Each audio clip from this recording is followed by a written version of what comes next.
Right super exclusive news చూస్తున్నాం. పొంగనూరులో చిన్నారి మృతిపై వైసీపీ చేస్తున్న విమర్శలకు కూటమి సర్కార్ చెక్ పెట్టింది. చిన్నారి కుటుంబాన్ని పరామర్శించేందుకు జగన్ టూర్ ప్లాన్ చేసుకోగా దాన్ని కూటమి సర్కార్ తిప్పికొట్టింది. నిన్న పొంగనూరుకి వెళ్లిన హోంమంత్రి అనిత బాధిత కుటుంబాన్ని పరామర్శించారు. అంతేకాకుండా చిన్నారి తండ్రితో సీఎం చంద్రబాబు ఫోన్లో మాట్లాడించారు. చిన్నారి కిడ్నాప్ హత్య కేసులో ముగ్గురిని పోలీసులు ఇప్పటికే అరెస్ట్ చేశారు. ప్రభుత్వ చర్యలపై బాధిత కుటుంబం సంతృప్తి వ్యక్తం చేసింది. దీంతో జగన్ చేసేదేమీ లేక తన పొంగనూరు పర్యటనని రద్దు చేసుకున్నారు.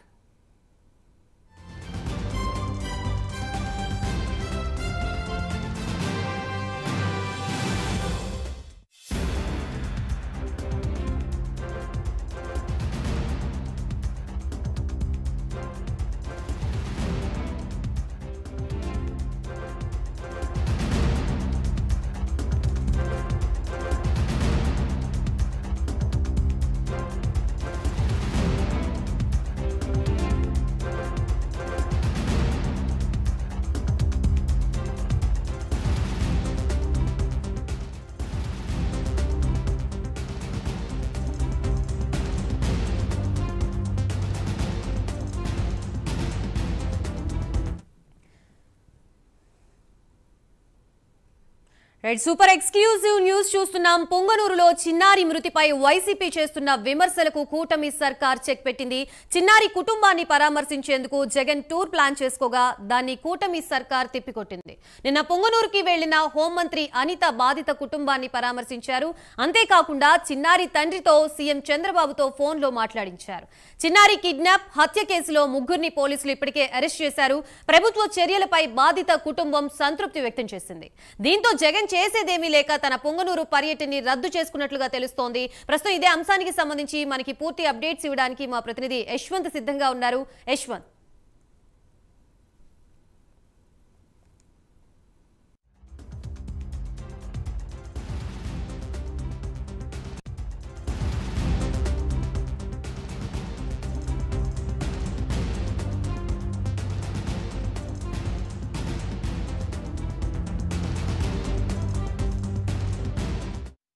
అపహరణకి గురైంది అని కేసు నమోదు చేసిన మరుక్షణం నుంచి ఆ అమ్మాయి దొరికినంత వరకు కూడా దగ్గర 12 టీములు వర్క్ చేసినాయి. టవర్ డెంపు తీసుకొచ్చారు. వాళ్ళతోనే కాకుండా సామాజిక స్పృహతో ముస్లిం మైనారిటీకి సంబంధించిన మత పెద్దలు కానీ సుమారుగా 100 మందికి పైగా, అదేవిధంగా పొంగనూరులో ఉన్న చాలా మంది పెద్దలందరూ కూడా అన్ని మతాలకు అతీతంగా బయటకు వచ్చి ఆ అమ్మాయి సజీవంగా దొరకాలని చెప్పేసి అందరూ కూడా సెర్చ్ చేయడం మొదలుపెట్టారు, సహకరించారు. దురదృష్టశాస్తు ఆ అమ్మాయి మనకి సమయం తేలటం నిజంగా చాలా దురదృష్టం. దాన్ని కూడా రాజకీయం చేయడానికి ఈ రోజు బయటకు వచ్చి మాట్లాడే పరిస్థితి. ఆ అమ్మాయి దొరికిన తర్వాత నుంచి నేను కంటిన్యూస్ గా ఎస్పీ గారితో మాట్లాడటం, అఫీషియల్ గా మన సీఎంఓ ఆఫీస్ నుంచి కూడా మాట్లాడటం, మంత్రి గారు కానీ ఇక్కడ లోకల్ ఇన్ఛార్జ్ గారు కానీ ఫరూక్ గారు కానీ అందరూ కూడా కంటిన్యూగా ఏమైంది, ఎంతవరకు వచ్చింది నిందితులను పట్టుకోవడం అంటే ఆ రోజునే ఇంచుమించుగా ఒక 5-6 తీసుకొచ్చి వాళ్ళందరినీ కూడా దర్యాప్తు చేసి ఈ రోజు ఒక 3 అరెస్టు చూపించే పరిస్థితి ఈ రోజు వచ్చాం. రైట్, పొంగనూరులో చిన్నారి మృతిపై వైసీపీ చేస్తున్న విమర్శలకి కూటమి సర్కార్ చెక్ పెట్టినట్లుంది. ప్రస్తుతం ఇదే అంశానికి సంబంధించి మనకి పూర్తి అప్డేట్స్ ఇవ్వడానికి లైవ్ ద్వారా యశ్వంత్ సిద్ధంగా ఉన్నారు. యశ్వంత్, చెప్పండి, ప్రస్తుతం రాజకీయంగా మారిన ఈ అంశానికి సంబంధించి టీడీపీ కూటమి సర్కార్ గట్టి షాక్ ఇచ్చినట్టుంది వైసీపీకి. దీనికి సంబంధించి అప్డేట్స్ ఏంటి? రైట్ గాయత్రి, పొంగనూరు వేదికగా వైసీపీ రాజకీయం చేసేందుకు సిద్ధమైందని చెప్పేసి కూటమి ప్రభుత్వం ఆరోపిస్తుంది. ఈ నేపథ్యంలోనే ఏదైతే చిన్నారి మృతి చెందిన ఆ కుటుంబాన్ని అయితే మాత్రం నిన్న వంగలపూడి అనిత హోంమంత్రి కూడా వెళ్ళి పరామర్శించారు. అదేవిధంగా ఈరోజు మాత్రం రాష్ట్ర సీఎం చంద్రబాబు స్వయంగా ఫోన్ చేసి కుటుంబానికి పరామర్శించి వాళ్ళకి ఉన్నటువంటి భాగోద్వేగాన్ని కూడా అడిగి తెలుసుకున్నారు. అదేవిధంగా కూడా పూర్తి న్యాయం చేస్తామంటూ కూడా సీఎం చంద్రబాబు అయితే ఆ కుటుంబానికి హామీ ఇచ్చారు. అదేవిధంగా కూడా చూసుకున్నట్లయితే ఈ ఘటనపై కూడా 3 నిందితులను కూడా అరెస్ట్ చేసి 24 గంటల్లోనే ఆ నిందితులను అరెస్ట్ చేసి కూడా రిమాండ్ తరలించిన పరిస్థితి ఉంది. అదేవిధంగా చూసుకుంటే మాత్రం ఈ ఏదైతే చిన్నారి హత్య అయితే ఉందో దాన్ని కూడా వేదిక చేసుకొని ఆ పొంగనూరుకు వెళ్లేందుకు జగన్ సిద్ధమవడంతో దాన్ని కూడా ఈ కూటమి ప్రభుత్వం ఏదో తిప్పుకుంటుందని చెప్పుకోవచ్చు. పొంగనూరు వెళ్ళి రాజకీయం చేద్దామని జగన్ సిద్ధమవడంతోనే ఈ జగన్ కట్టడి చేసేందుకైతే మాత్రం కూటమి ప్రభుత్వం కీలకంగా వ్యవహరించింది. దీంతో కూడా ఈ ఏదైతే పొంగనూరు చిన్నారి కుటుంబానికి అయితే మాత్రం ఇటు రాష్ట్ర ప్రభుత్వం పూర్తిగా అండదండలో ఉంటాము, మీ చిన్నారికి జరిగిన అన్యాయాన్ని పూర్తిగా న్యాయం చేసే విధంగా కూడా నిందితుల్ని కఠినంగా శిక్షిస్తామని చెప్పేసి కూడా చెప్పింది. దీంతో కూడా ఏదైతే జగన్ టూర్ ప్లాన్ చేసుకున్నారో పొంగనూరు వెళ్ళి ఆ చిన్నారి కుటుంబాన్ని పరామర్శించి వాళ్ళని రాజకీయం చేద్దామని జగన్ సిద్ధమవడంతో కూడా ఈ కూటమి ప్రభుత్వం పరామర్శలతో కూడా ఈ ఏదైతే టూర్ ఏదైతే ఉందో దాన్ని కూడా క్యాన్సిల్ చేసుకున్నారు. దీంతో కూడా అక్కడ రాజకీయం చేయాల్సింది ఏమీ తోచక కూడా ఈ జగన్ టూర్ని అయితే క్యాన్సిల్ చేసుకున్నారని చెప్పుకోవచ్చు. దీంతో కూడా ఇప్పటికైతే మాత్రం రాజకీయంగా అయితే మాత్రం విమర్శలు చేస్తున్న జగన్ కూడా ఈ కూటమి ప్రభుత్వం స్పందించి ఆ కుటుంబానికి అన్ని విధాలుగా ఆదుకుంటామని చెప్పడంతో కూడా రాజకీయం చేయాల్సింది ఏమీ లేదు, కూడా దిక్కుచోని శిస్తులు అయితే మాత్రం వైసీపీ ఉంది. దీంతో కూడా జగన్ అయితే మాత్రం టూర్ అయితే క్యాన్సిల్ చేసుకున్నారని చెప్పుకోవచ్చు. గాయత్రి రైట్. యశ్వంత్, కుటుంబాన్ని పరామర్శించిన తర్వాత వారు సంతృప్తి వ్యక్తం చేసినట్లుగా తెలుస్తోంది. ఈ కేసుకు సంబంధించి పోలీసులు ఏ కోణంలో విచారిస్తున్నారు? ఇప్పటికే 3 అరెస్ట్ చేసినట్లుగా కూడా తెలుస్తోంది. దీనికి సంబంధించి డీటెయిల్స్ ఏమైనా తెలుసు? రైట్ గాయత్రి, ఈ కేసులో కీలకంగా వ్యవహరిస్తున్నారు పోలీసులు. అన్ని విధాలుగా అయితే మాత్రం ఇది హత్య కోణంలో కూడా ఎంక్వైరీ చేస్తున్నారు. వాళ్ళు కూడా కీలకంగా ఉన్నటువంటి 3 నిందితులను అయితే మాత్రం అదుపులోకి తీసుకున్నారు. వాళ్ళను కూడా అయితే మాత్రం పూర్తి విచారణ చేస్తున్నారు. అదేవిధంగా అయితే మాత్రం చంద్రబాబు రాష్ట్ర ప్రభుత్వం కూడా పూర్తిగా వాళ్ళకి అన్ని దాంట్లో ఉంటామని చెప్పేసి చెప్తున్నారు. దీంతో కూడా కుటుంబం నుంచి అయితే మాత్రం సంతృప్తి వ్యక్తం చేస్తున్నారు. రాష్ట్ర ప్రభుత్వం మాకు అండగా వచ్చింది, నిందితులను కూడా 24 గంటల్లోనే అరెస్ట్ చేశారని చెప్పడంతో కూడా కుటుంబ సభ్యులు కూడా కొంచెం అయితే సంతృప్తి వ్యక్తం చేస్తున్నారు.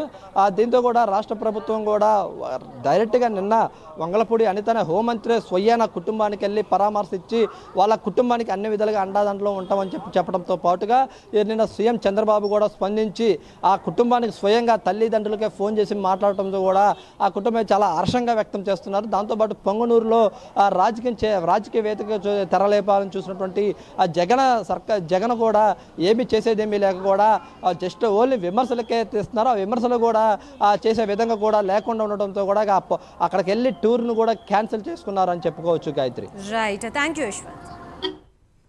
చిత్తూరు జిల్లా పొంగనూరులో సంచలనం రేపిన చిన్నారి ఆస్పియా హత్య కేసుని పోలీసులు ఛేదించారు. ఆస్పియా హత్యకి తండ్రి ఆర్థిక లావాదేవీలే కారణమని జిల్లా కలెక్టర్ సుమిత్ ఎస్పీ మణికంఠ చందోల్ తెలిపారు. పాప మిస్ అయిన రోజే నిందితులు పాపని హత్య చేసి సమ్మర్ స్టోరేజ్ ట్యాంక్ లో పడేశారని, పాపపై అత్యాచారం జరగలేదని విమర్శించారు.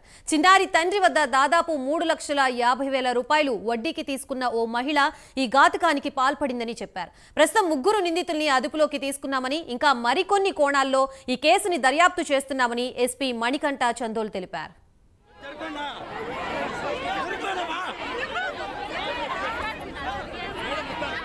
దీనిలో ఫర్దర్ గా మనము ఆర్ఎఫ్ఎస్ఎల్కి పంపించడం జరిగింది. దాని తర్వాత ఇంకా ఏమన్నా కొత్త కోణాలు వస్తే దర్యాప్తు చేయడం జరుగుతుంది. తీసుకొని టీమ్స్ ఫామ్ చేసేసి ఎవరెవరైతే సస్పెక్ట్స్ ఉన్నారో వాళ్ళందరినీ కూడా విచారించడం జరిగింది. సో ఈ విచారణ మొత్తం జరిగిన తర్వాత ఇప్పటి వరకు మనకు వచ్చిన దాని ప్రకారం వాళ్ళ ఫాదర్ చాలా మందికి అప్పులు ఇవ్వడం జరిగింది. వాళ్ళ ఫాదర్ బేసిక్ గా ఫైనాన్స్ బిజినెస్ చేస్తుంటారు.